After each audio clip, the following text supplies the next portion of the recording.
One of the things we spend a lot of time thinking about with families is risk, not just market risk, but the kind of things that can have a real impact if they're overlooked or underestimated. Fraud is one of those areas. It's often talked about in the context of certain groups, but in reality, it can affect anyone. And in some cases, complexity can make things even harder to spot. When does it happen? The impact can go well beyond the financial side. So today, we're having a practical conversation of what's actually happening, why it catches people off guard, and how families can think about it a little earlier. We're joined today by Detective David Coffey of the Toronto Police Service. Detective Coffey has been assigned to the Financial Crimes Unit since 2020. His primary duties are supervising the Central Fraud Intake Office and promoting community engagement through fraud presentations, media relations, and social media presence. He joined the TPS in 1999 and has spent the majority of his career in investigative units, including divisional criminal investigative units, fraud offices, and the intelligence unit. He's a fervent believer in educating the public to make them aware of potential threats from fraudsters and providing best techniques on how not to be victimized. He feels strongly that the most impactful weapon in the war against fraud is knowledge and awareness. David, really glad that you can join us. I'm happy to be here. Thank you for having me. Fraud has changed rapidly even within the last 12 months, but to get a more full picture, really you'd go back to the 2020, 21 days pre-pandemic, and then of course during the pandemic where fraud really took off. And it really exploded during the pandemic. I think that was mostly because fraudsters realized that they had all these potential victims sitting at home, isolated, sitting on their computers, doing their banking through with their computers, having relationships with their computers, or having relationships on their computers, I should say. Everything became online. It became a digital world. So really in 2021, we saw an absolute explosion of fraud. And this was global. This wasn't just Toronto. This wasn't just Canada. This was a global phenomenon. We saw frauds triple in less than a year. 2021, I believe Canadian Anti-Fraud Center had $120 million in damages. The next year it was over 370. And that was solely because of the pandemic and everybody sitting at home basically and just being available to the fraudsters. So that was 5 years ago. That was the first explosion within the last 5 years. We have seen over the last few years, we were always asked about artificial intelligence and how that was impacting fraud. 2, 3 years ago, the answer was not significantly and mostly documents. So emails and texts. Whereas 5 years ago, you could look at an email or you could look at a text and inevitably there were going to be spelling mistakes. I think primarily because the fraudsters who are all across the world speaking different languages, they're just cutting and pasting their spiels into like Google Translate kind of thing. So then it was inevitable that there was going to be errors when they reproduced it in English. So that was what we used to say, look out for, watch for spelling mistakes, watch for grammatical errors. AI changed that first. It made documents perfect. It made them indistinguishable between fraudulent documents and real documents, whereby now you cannot tell the difference if it's a legitimate email from your bank or from your employer or from the government or from any institution, really. You cannot tell the difference. So that's no longer applicable. We can't say, look for spelling mistakes because you won't find them.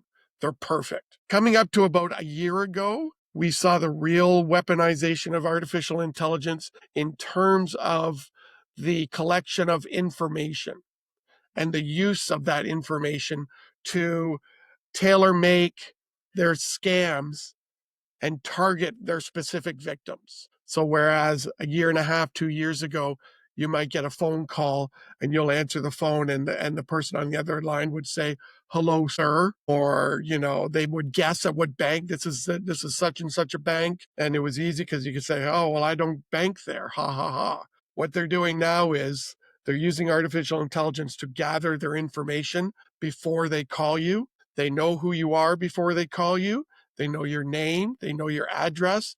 They know where you bank. They know your email address. They may know your driver's license number. They may know your SIM card. So when you answer the phone now, they're saying, hello, Mr. Coffey. This is your bank calling. We're calling about your bank account that end in the numbers 1234. And what they're doing is they're using that information to make themselves more convincing, more compelling, and to gain your trust. That has been the weaponization. That's the last 5 years of fraud in a nutshell. It's more convincing, more compelling, more damaging now than it ever has been. I would assume that the elderly are targeted more.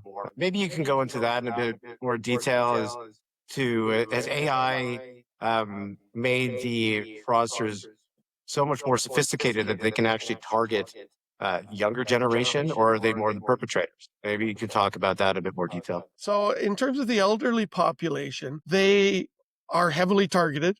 Absolutely. Primarily though, because they are perceived to have more wealth to lose, to gain by the fraudsters. Somebody who is retired, who's collecting a pension, who's paid off their house, who has no mortgage on their house, who has spent the majority of their life gaining credit. And it doesn't necessarily mean cash in the bank. It's basically credit. So if they come to you and they're able to concoct a story which convinces you strongly enough that maybe a loved one is in jail, or there's an investment opportunity, or there's a romantic opportunity, they know that the elderly community generally, and this is a stereotype, generally has access to more money.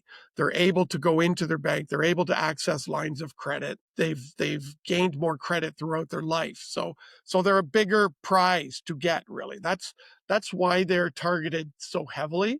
Has nothing to do with, not being technologically savvy, or any other reasons that people say. Having said that, AI has basically allowed the fraudsters to target their scams against communities across the board. So it could be new immigrant communities. It could be students. It could be, people looking for employment. The scams are really tailor made towards their victims now. And with the information that is available to them as a result of, we see every day data breaches. That's where that's how they're getting our information. That's how they're getting our driver's license, our SIM cards, our bank account information, is through data breaches, as well as through social media. So we're offering it up for a lot of us, right? We're putting on our social media, our family members. We're putting up our a picture of our house. We're putting up we're on vacation. We're putting up my daughter's going to university next week. Things like that is information. And information is the true power behind all fraud.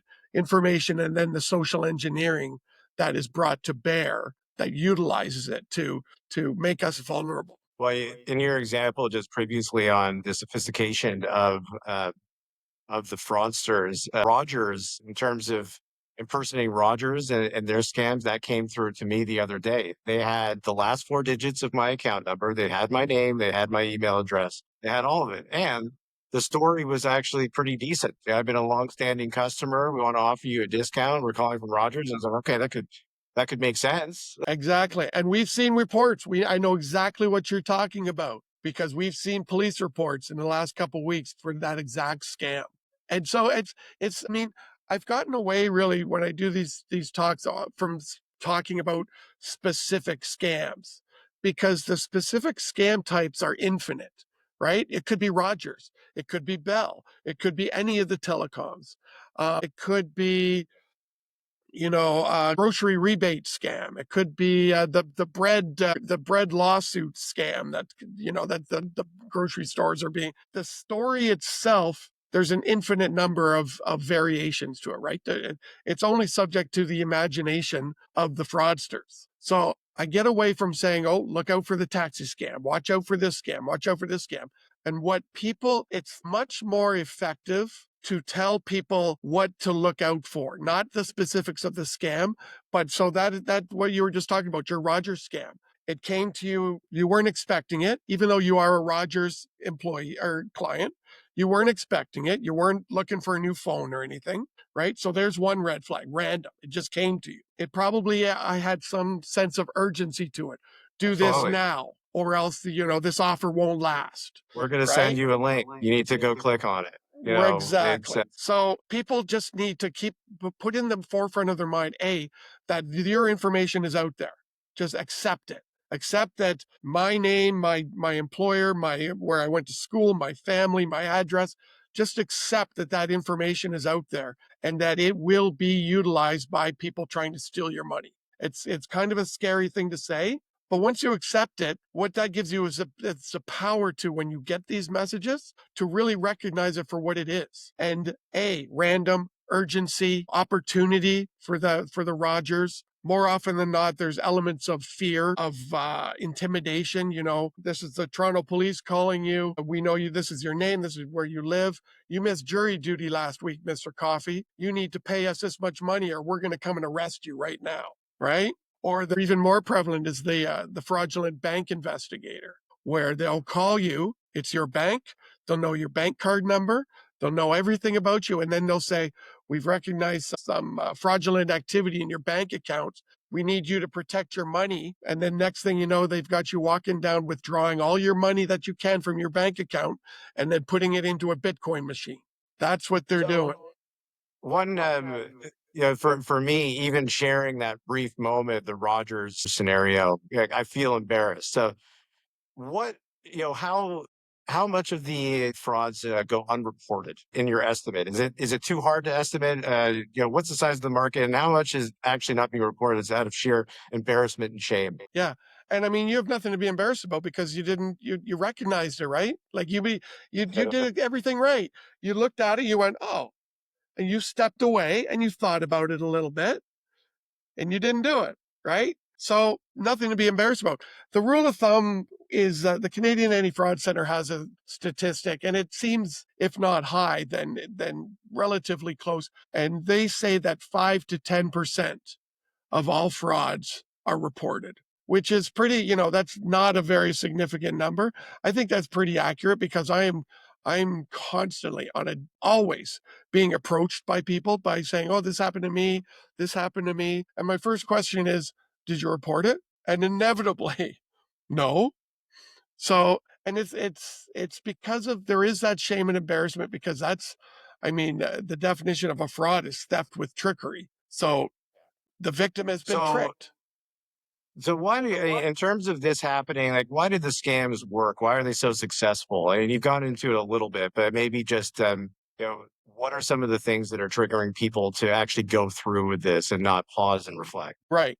So it's a great question. And it's not, everybody gets hung up on the technology. Everybody gets hung up on artificial intelligence and this and that. What it is social engineering.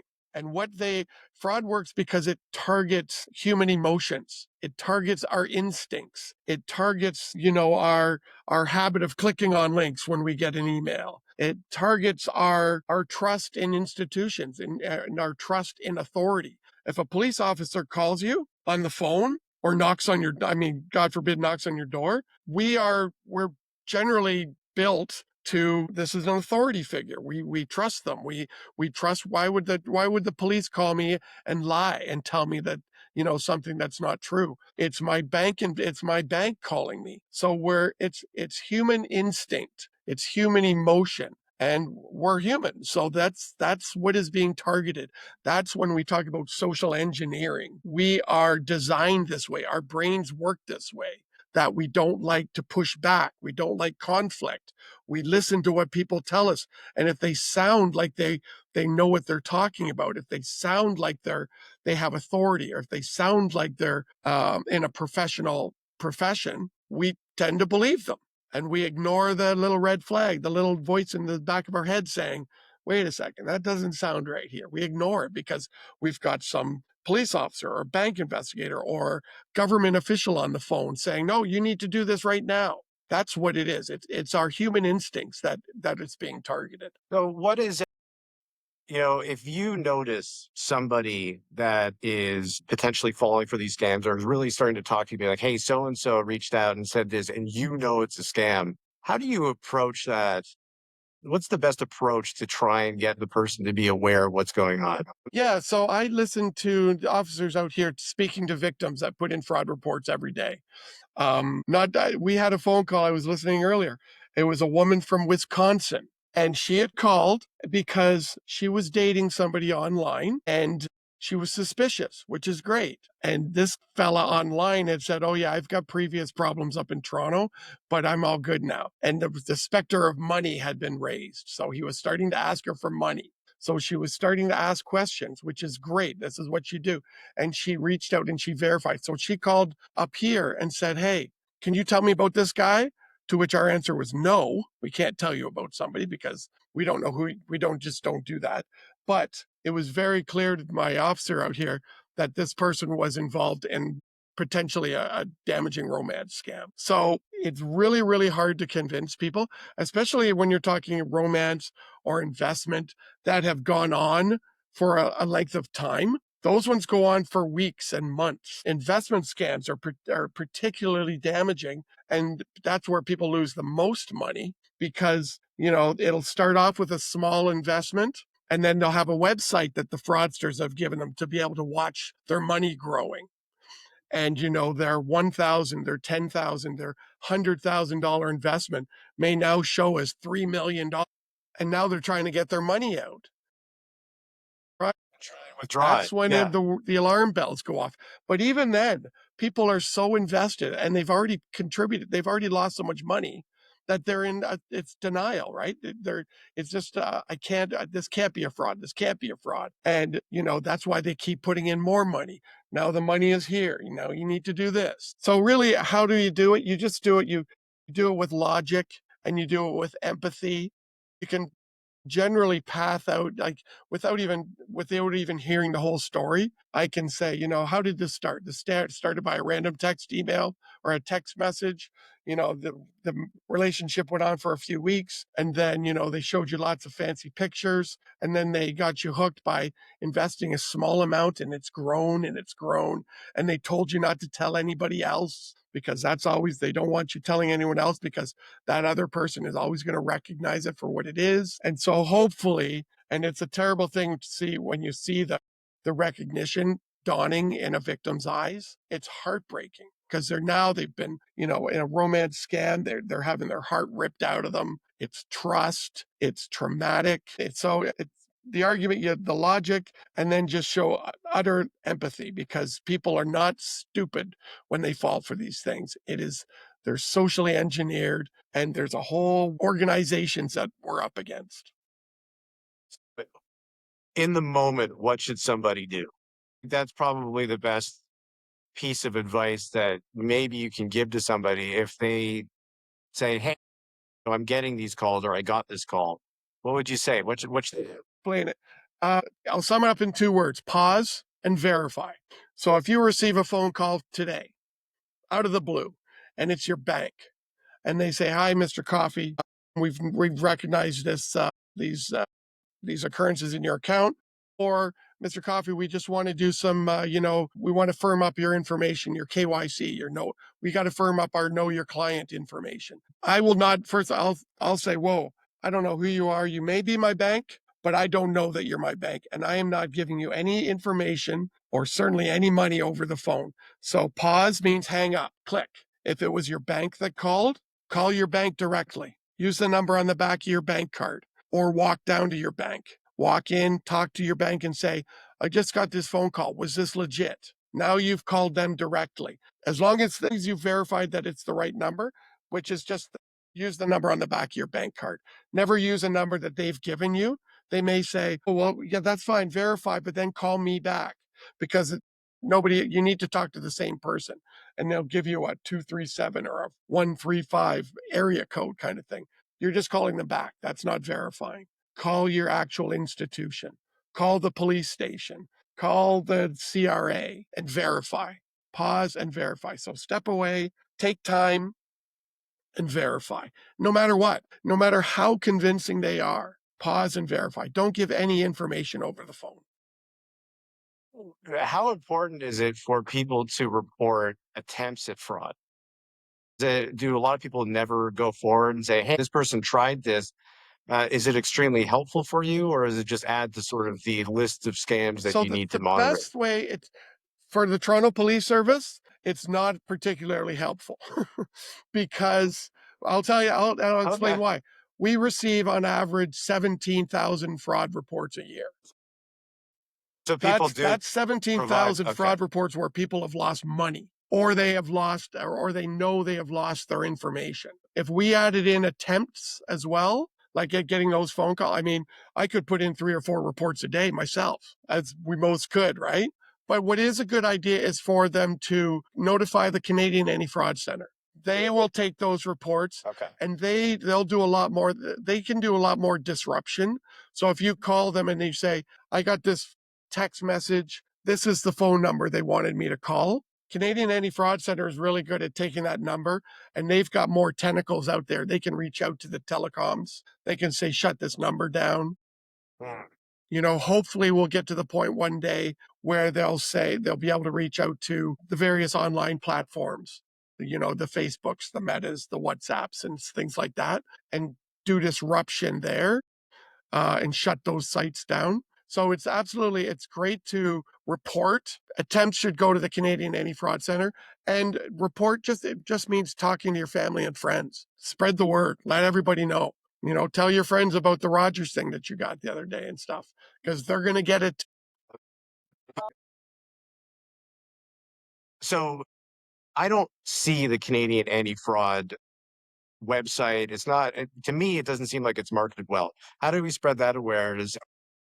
Are there any other resources that Canadians should consider or can use in those In terms moments? of reporting, that's really the one Canadian Anti Fraud Center. Now, I hear what you're saying, because I mean, when I see reports in the news, news articles, and it says Canadians lost $700 million in fraud last year, it makes me angry, because that number is coming from the Canadian Anti Fraud Center. That was their number for 2025. They get something like 40,000 phone calls and reports a year, and they're only able to answer 10% of them because of the resources, right? It's a resource issue.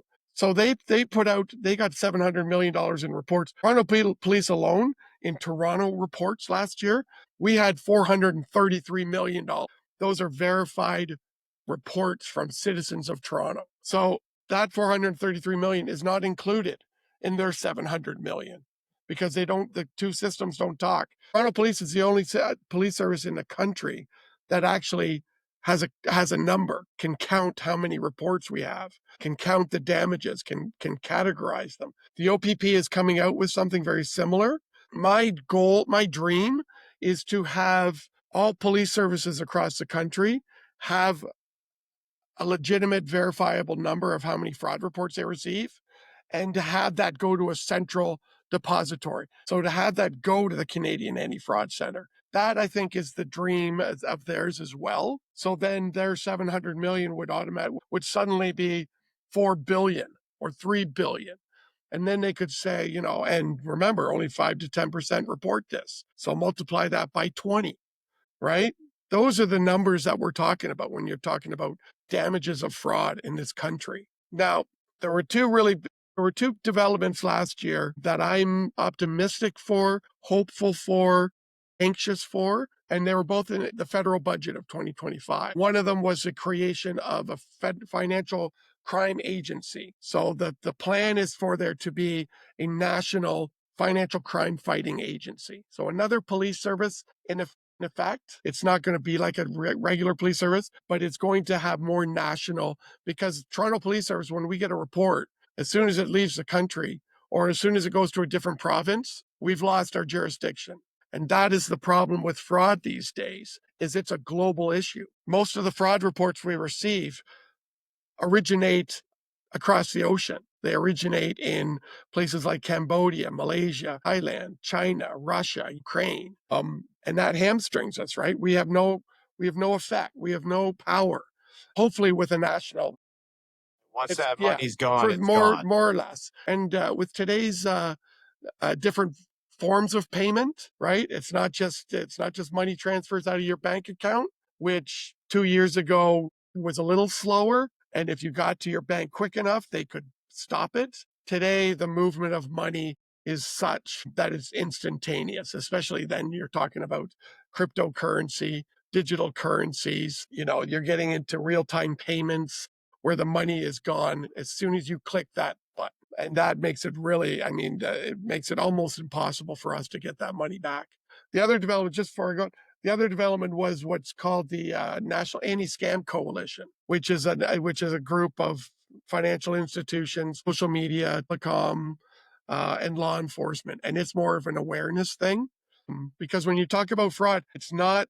I always say, if it gets to the police, if it gets to us, it's too late because of what we just talked about. If it gets to the bank, it's often too late because the money's already gone. Where fraud starts, it's a systemic thing.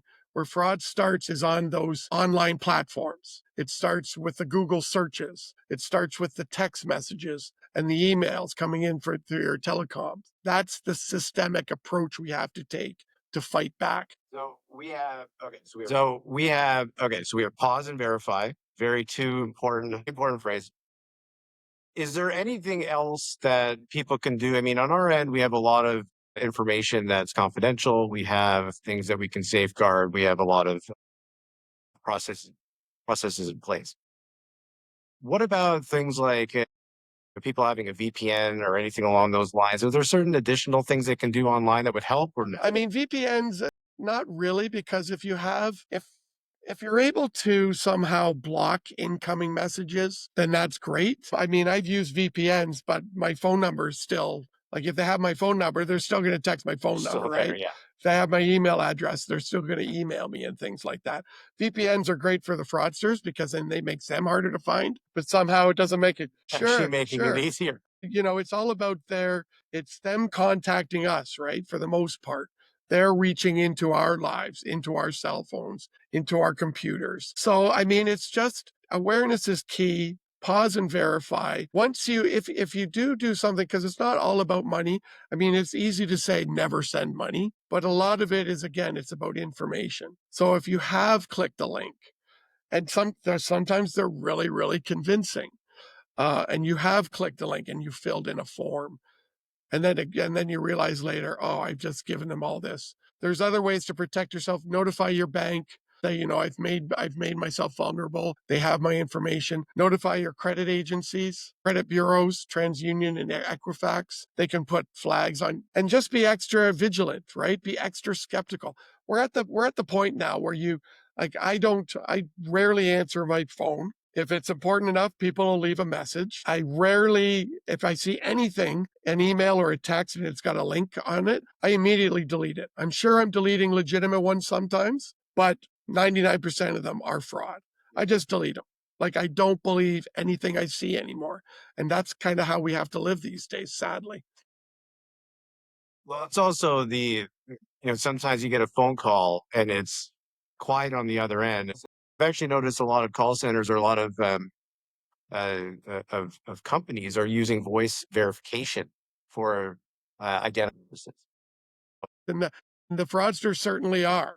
And I mean, when you talk about, you know, phone ringing and picking it up and there being, I honestly don't think it's so they can capture our voice. They, This is this AI fear. Like, for years, even before the recent scourge in the last year, it was all about deepfake videos and your voice, right? Grandparent scams. People used to say it must have been AI because it sounded just like my grandchild. For the most part, they weren't using AI to mimic family members. They didn't need to. They would say, "Oh, I've got a cold," or "I was in an accident." And it's the social engineering that's brought to bear. It's the pressure. It's a grandma in jail. I'm going to be in jail all weekend. It's terrible. Help me. I'm scared. Don't tell mom and dad. Things like that. That's what makes it work, not the voice. what's your, I know we haven't gone through too many specific examples because there are so many, and really it's about educating yourself to pause and verify. I'm just curious. This one still has stuck with me. So this woman now had a family, lived here in Toronto, was contacted by someone purporting to be a Beijing police officer. Of course, knew her name, her address, knew all kinds of information about her, was speaking to her in Cantonese, and told her that she was being investigated back home in China for fraudulent activities, and she needed to return home immediately and be arrested so she could be investigated. But what they do is they get your brain in such a state of panic. You're going, oh my gosh. And she comes from that country. So over the course of 3 months, she was able to convince them, because this was the plan, that she wasn't going to come home, but she would post bail, which allowed her to stay in Canada, right? You don't have to, okay, I've talked to the prosecutor. They've said that you don't have to come home, but you do need to post bail. $300,000 gone. Few weeks No. go by. Now that the charges, the investigation has shown that your involvement is greater than before. The bail has gone up. You need to give us another $300,000, which is the same, right? It's the same pattern. Don't tell anybody. Isolation. They had her calling them every 3 hours of every day, telling them where she was as part of her bail. It was basically an audio ankle bracelet. You need to call us every 3 hours. So she's in Wow. such a state of fear and panic. And then they come back, because they always do. Fraudsters never. Next, they come back and they say, okay, um, we need more money. They always come back for more money. She says, I don't have any more money. She says, I own a condominium, though, in China still. I have a home there. And they're like, okay, sell it, and we'll help you sell it. She sold the condominium and gave them another $600,000. So over 3 months, she lost $1.2 million, with the promise, of course, that it would all be returned to her. So that's an example of that's what they're doing. They're using the social engineering, her vulnerabilities as being a new immigrant, right? They targeted her. They knew her name. They knew where she lived. They probably knew who her family was, threatened the family here, threatened the family there. That's an example of how fraudsters are accumulating your information and going, oh, new immigrant to Canada, this one will work, right? $1.2 million gone in a course of 3 months. That's one This is just example. one example. Yep, one example. And that's the tragedy of it. It's heartbreaking. That's why I use that story, because it's so impactful and it's so powerful. And it's not a one thing, one report in a 10,000. It's a consistent theme, right? It's that theme of pressure. It's the theme of urgency. It's a theme of fear. And that's why I don't get hung up on, that was an immigration, that was a fake law enforcement scam. It's the pressure points that are being utilized. Those ones were used for her specifically. But like another example, the first week of September this year, we had multiple reports, people reporting that they were contacted by the university, which their son or daughter was scheduled to go to the next day. And they were contacted saying, you haven't paid your tuition yet. You need to pay us right now, or he or she cannot go to school tomorrow. Exact same thing. They're targeted. Something is out there, probably social media, that says, oh, my son's starting U of T tomorrow, or York, and boom, fraudsters grab that. All right, call her right now and tell her she needs to pay us money for tuition. That is how quickly adaptable these organizations are. And that's the key too. We're not up against individuals anymore. This is an organizational threat. It's global and it's organized. They're coordinated. They have multiple. If over the course of one scam, you're talking to multiple people. You may talk to the initial person, then you're going to talk to somebody else, then you're going to talk to somebody else, and it just keeps heightening and elevating the pressure. I guess some positives to draw out of this is obviously spreading awareness. So we're doing this right now, and we're going to be sharing this with a lot of people. So it's not all lost here. We're obviously going to spread awareness, pause and verify. I feel like we need to continue saying that over and over and over again. And it seems like the federal government is coming through, or at least noticing that there's an issue and trying to increase the resources towards battling it. But on our end, we're obviously in charge of a lot of personal information. We have fraudsters that try and send emails, try and impersonate people. So we make sure that there are steps in place that we have to actually speak to the person and verify that they're requesting a wire transfer before anything is done. And there are also signatures in place to verify it.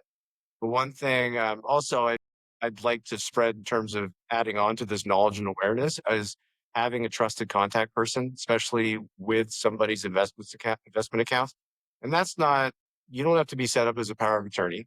You just have to be a person that is trusted where we can reach out and say, we have noticed some unusual behavior. Someone might be requesting withdrawals at a frequent rate that is not normal. They might ask for a larger lump sum of money that is completely out of left field. So um, I'd like to keep sharing this and making sure that we make sure people are aware. But also, the trusted contact person is extremely important, and that's something that we can share among the financial community, especially the investment management firms. Yeah, it's great. And it's for me, it comes down to just different adding layers of verification. Because as you speak about, what the layers that you have now, they're significant, but then there will always be a way. The fraudsters always, voice verification. Well, AI, can we trust voice verification anymore? So we have to utilize every single tool we have, biometrics and anomalies, AI finding anomalies in the system. Just adding, we're going to have to keep adding levels of verification, because the old days of what's your mother's maiden name, that doesn't apply anymore, right? So yeah, I applaud what you're doing, and spreading this knowledge and awareness. It's so important. It's so important that we talk about it. I often think that, I mean, I talk about it every day. This is my life. But I often sometimes think that I live in a bubble, because I'll talk to somebody, away from the office, and I'll say, well, you've heard about this, right? And they'll look at me and go, no, I don't know what you're talking about. And it's almost a punch in the gut kind of thing. I'm like, how can you not know about this stuff? But we need more of it. We need all the awareness that we can get to prepare people and to give them tools to defend themselves and protect themselves. Well, on that note, we will be sharing this with as many people as possible. And I really thank you for your time. That was very informative. Great to know what to do in a scenario when you're in it, and make sure to spread the awareness and make sure people are aware of what's going on. So thank Absolutely. you so much. Thank you. Appreciate It's your my time. absolute pleasure.